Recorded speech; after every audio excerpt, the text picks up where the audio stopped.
Myntri berikmi yaktanat company boarding ka sarkar jalao James ke sangma ulong ba kaching thao ya ka Meghalaya Energy Efficiency Limited MEEL kalong man penbiang penbet bat penlej jumut ha kaching penbiang ya ka boarding ilstrek ulong ba kadai ka banta jingtrai kam ka bahe wa ban pebnya ya katrat kam boarding ula Pynshai ru halo ka bha kam ha ka MEEL kumbalami hakikot kubor.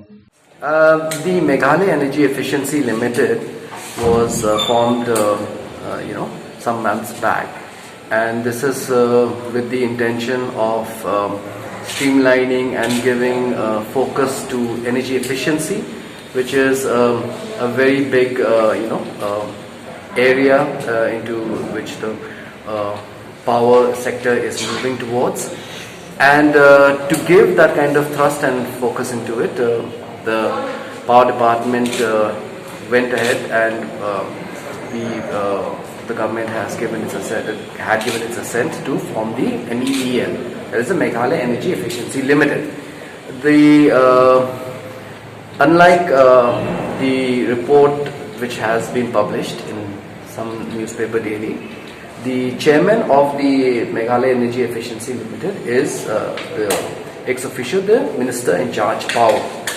And the managing director of the Energy Efficiency Limited is ex officio the secretary power department. Since the MEECL is also a stakeholder in MEEL, therefore the chairman and managing director of the MEECL also is a director in the Energy Efficiency Limited. So the news report which has gone around is factually incorrect.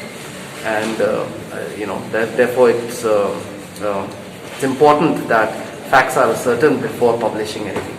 See, Joe's energy efficiency is a subject which is a subject in itself, and there is a need for a thrust in specifically in this area, and this is something which we must have a special focus on.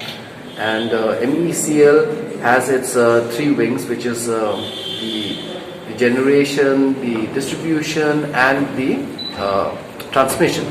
Now, even if you look at the Government of India has also come up with the EESL, as we all know, the Energy Efficiency and Services Limited. That's the EESL, which has been formed with that specific focus towards achieving energy efficiency in the country. So in line with that, we have also gone ahead and done that in the state of Meghalaya.